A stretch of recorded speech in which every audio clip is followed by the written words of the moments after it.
Bonjour à toutes et à tous l'équipe, j'espère que vous allez bien.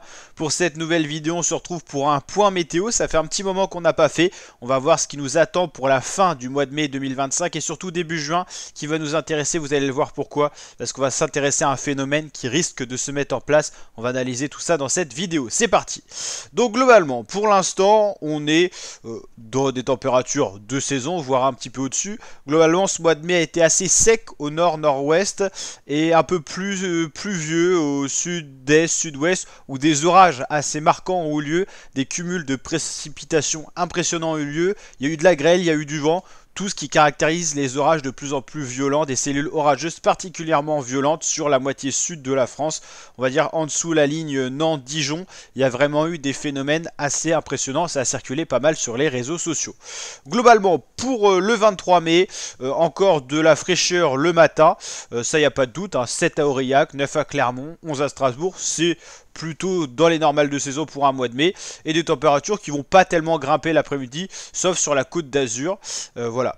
Pas de phénomène marquant pour l'instant, ça reste dans la classique pour le samedi 24, début du week-end, avec globalement du soleil, mais pas des températures énormes.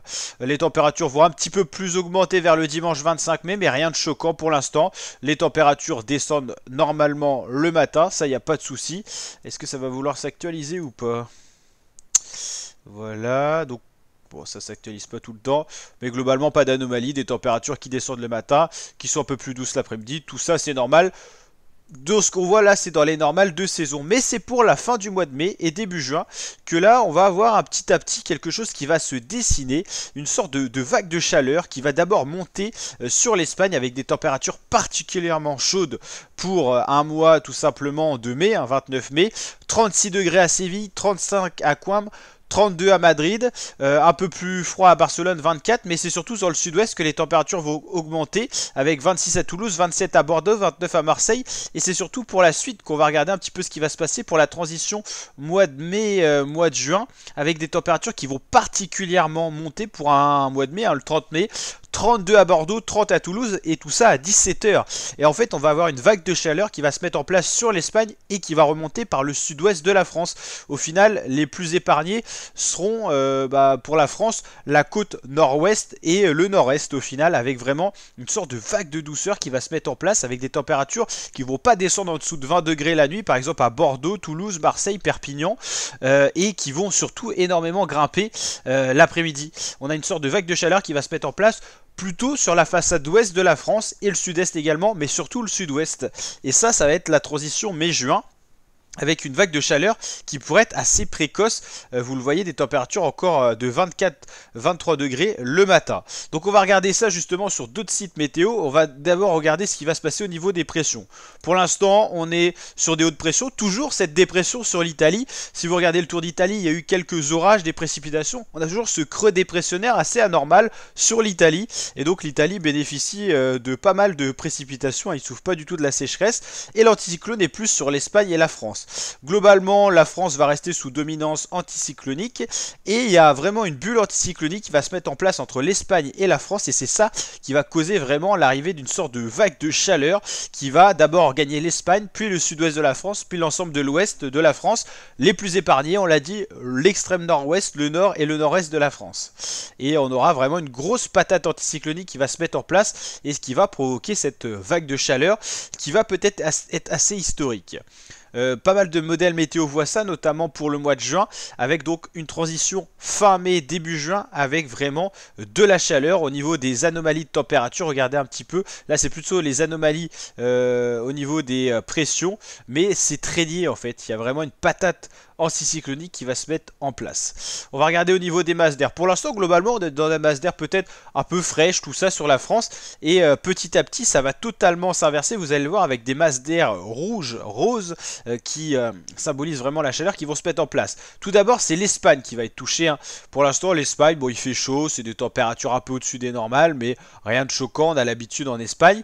Et c'est surtout là qu'on va voir vraiment des masses d'air très chaudes remonter vers le sud de l'Espagne, le Maghreb et puis la France. Regardez ces masses d'air dignes d'un mois de juillet et d'un mois d'août, alors qu'on sera en mai-juin, quoi.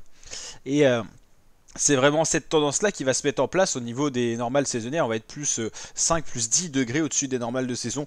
On annonce jusqu'à plus 8 au-dessus des normales. Si on regarde un petit peu la climatologie, c'est toujours sympathique de voir ce qu'il y a eu dans les villes de France pour 2025. On va aller voir ça. Par exemple, si on prend Rennes, mai 2024, c'était un peu au-dessus des normes. Mais là, c'est vrai qu'on est déjà un peu haut et avec la vague de chaleur en vue, on va être encore plus haut. On est dans les tendances le matin et plus 1 degré l'après-midi. Mais on va vraiment avoir une vague de chaleur fin mai, début juin qui risque d'être assez impressionnante. Niveau ensoleillement, c'est plutôt pas mal. De belles journées ensoleillées. Je vous rappelle que le jour le plus long, c'est le 21 juin. Et plus vous vous rapprochez de la date du 21 juin, plus les journées sont longues. Donc si soleil il y a, les journées d'ensoleillement peuvent être assez conséquentes. On va dire que du 21 mai au 21 juillet, c'est les journées les plus longues. Donc si soleil il y a, c'est le top, on va dire. Et moins 57% de précipitation. Donc ça c'est pour le nord-ouest. Deuxième aspect au nord-ouest, c'est parti avec Caen. Il y a déjà eu un plus 10 degrés au-dessus des normes. Il y avait eu une vague de chaleur assez sans précédente en justement fin avril, début mai. Et là globalement dans les normales le matin et un peu plus chaud de l'après-midi, mais rien d'exceptionnel, des précipitations un peu déficitaires. Si on va aller vers Bordeaux, vers le sud-ouest, il y a, je pense, une notion de soleil, mais également d'orage, donc il doit y avoir un cumul de précipitations assez important quand même, déjà supérieur au nord-ouest, et tout dépend où sont passés les orages, mais pas mal d'ensoleillement tout de même quand même. Hein. L'avantage des orages, au contraire des perturbations, c'est que c'est assez court et donc il peut faire très bonne journée, avoir un orage d'une heure l'après-midi, mais c'est plus violent. Perpignan, ils ont été pas mal touchés aussi par les orages. On va aller voir si on a les précipitations. Plus 27%, et ça m'étonne pas parce qu'il y a eu de beaux cumuls. Hein. Pas forcément récemment, j'ai entendu parler à Toulouse qu'il y a eu pas mal d'orages. Alors c'est pareil, est-ce que l'orage est passé à Toulouse même ou dans la périphérie? Là par exemple le 35 mm, ça serait bien un bel orage quoi. Plus 5% de précipitation et de température assez douce. Et on va aller à Marseille pour avoir un petit aspect d'un peu partout dans la France. Moins 52% de précipitation et des températures dans les normes quand même au final. Hein. Ouais, il y a eu un passage un peu plus froid. Allez, on va aller voir le nord-est quand même avec Metz, Frescati, pardon. Pas mal d'ensoleillement, pas mal de températures au-dessus des normes, mais inférieures le matin, dû à l'ensoleillement et donc des températures qui peuvent baisser la nuit. Peu de précipitations aussi. Donc voilà, à surveiller, on en reparlera sur la chaîne YouTube, on réactualisera tout ça, mais il y a une possibilité vraiment de vague de chaleur à la toute fin du mois de mai et entre la transition mai-juin, avec des masses d'air dignes d'un mois de plein été, juillet-août, donc assez précocement dans la saison, ça pourrait arriver très rapidement. Après tout dépend comment ça va évoluer, est-ce que ça va vraiment remonter vraiment en Espagne et jusqu'à la France. La France sera un petit peu la transition, vous le voyez, ça sera le sud-ouest qui sera englobé dans cette masse d'air très chaude, mais à suivre, affaire à suivre, c'est sur la chaîne, donc n'hésitez pas à vous abonner, activer la cloche pour suivre tout ça. Mais voilà, il y a vraiment une possibilité de vague de chaleur historique pour fin mai et début juin 2025. Allez, ciao l'équipe.